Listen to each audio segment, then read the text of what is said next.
Jogging and cardio are crap for losing weight. Don't do cardio, it's a waste of time. Cardio just makes you fat. Cardio makes you lose all your muscle. But nothing could be further from the truth. You usually hear these and similar statements from people in the fitness industry who have an interest in getting you into the gym and selling their cheap junk plans at exaggerated prices. These superficial people have nothing to do with health and sustainable real fitness and well being. They can't even walk up a few stairs without being out of breath. So, can they really call themselves fit? Their only goal is to achieve a certain superficial look as quickly as possible. In this video, you will learn why Zone 2 running specifically improves your fat metabolism, how fat is really burned, and what role your breathing plays in that process. But first, follow for more. Let's start casually with the basics. How the body produces energy. This is a very rough and short explanation of energy supply, but it's enough for this video.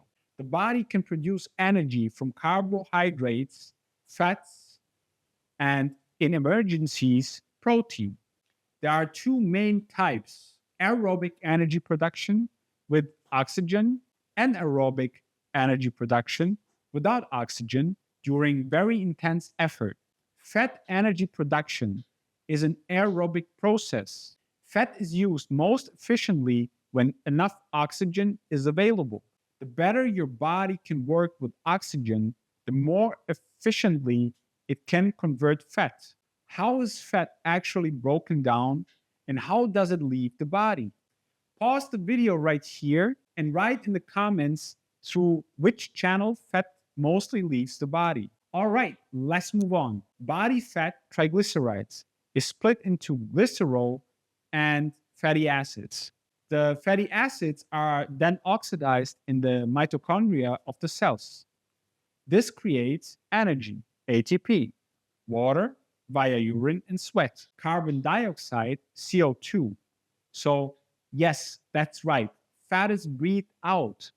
Fat leaves the body mainly through breathing in the form of exhaled CO2. So the rule is more breathing equals more CO2 equals more fat loss, but only if the energy comes from fat. But why do you breathe out fat? Fat burning, the physical exit is the lungs. If you lose 10 kilograms of fat, most of it leaves the body as carbon dioxide, like I said, through your lungs. Studies show over 80% of burnt fat is exhaled. An example: palmitic acid, a fat molecule, plus oxygen becomes 16 CO2 plus 16 H2O plus energy. The CO2 is exhaled, and that's how you lose the fat.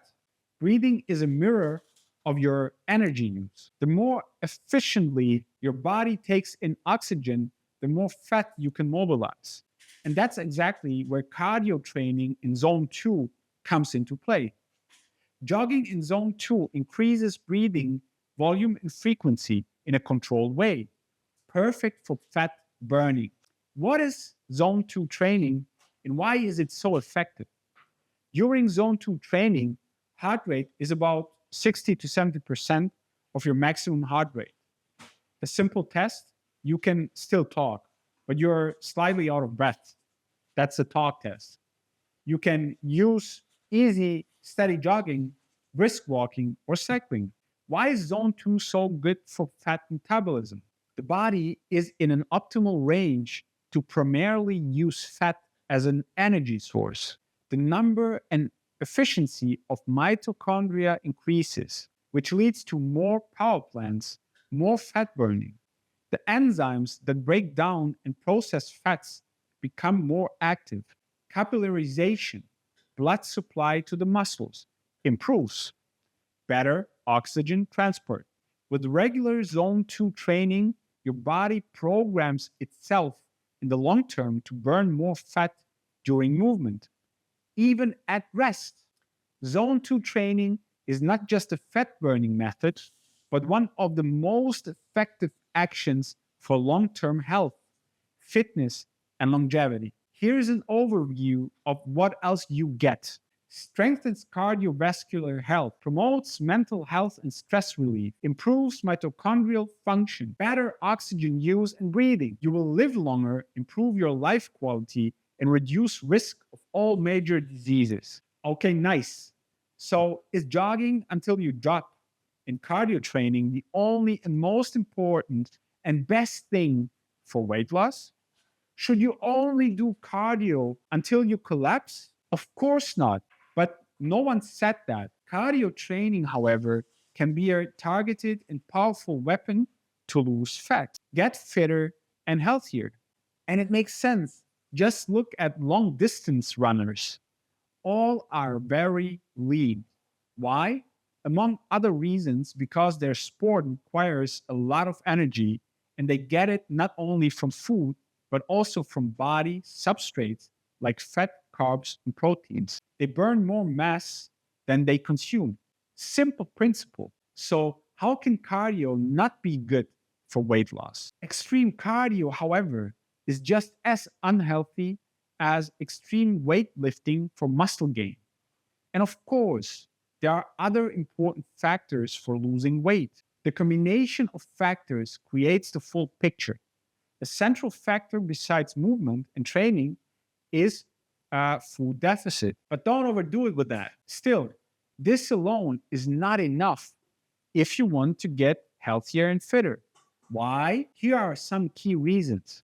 The body adapts to the deficit, metabolic adaptation.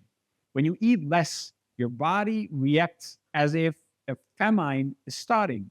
Your metabolism slows down. You burn fewer food substrates at rest. Need non exercise activity thermogenesis drops. You unconsciously move less, e.g., less gesturing, less spontaneous activity. The body tries to save energy. You get cold faster, more tired, more sluggish. Result: the original deficit effect decreases. Weight loss slows down, even though you keep eating less. Eating less equals often also moving less. It's a vicious cycle.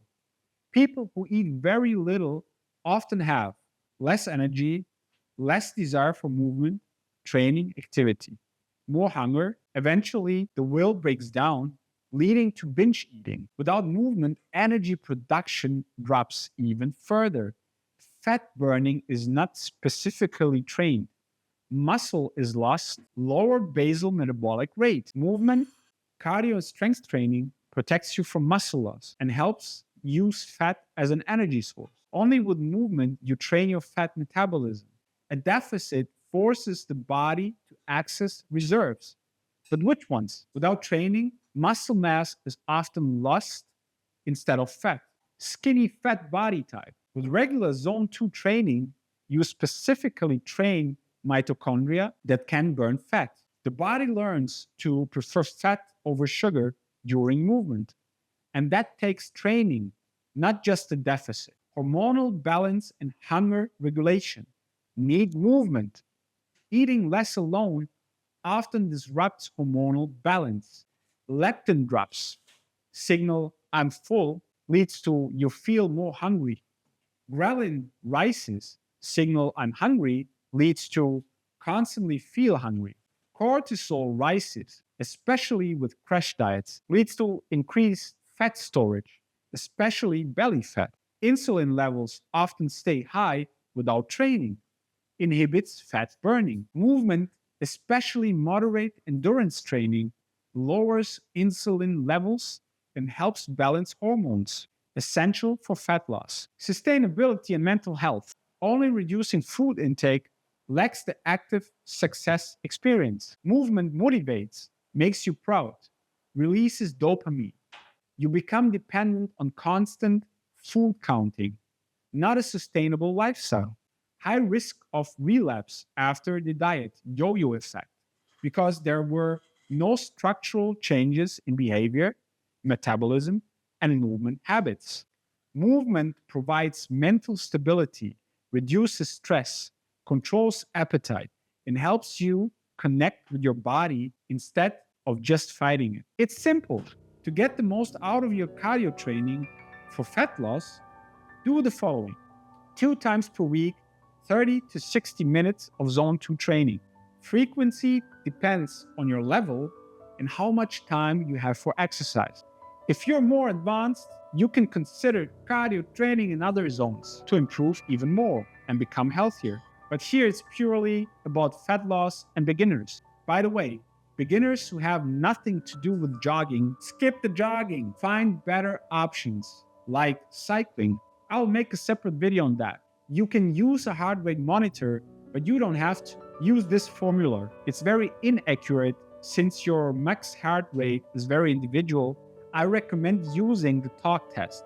If you can still speak short sentences, if you can breathe through your nose, both are good signs for zone 2.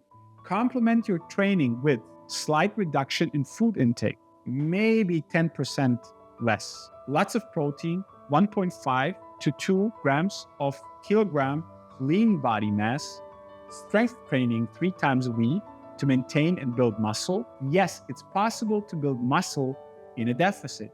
And it's also the best approach. Why? That's for another video. And that's it. You'll learn something again. You're welcome. See you in the next video. And now, follow for more.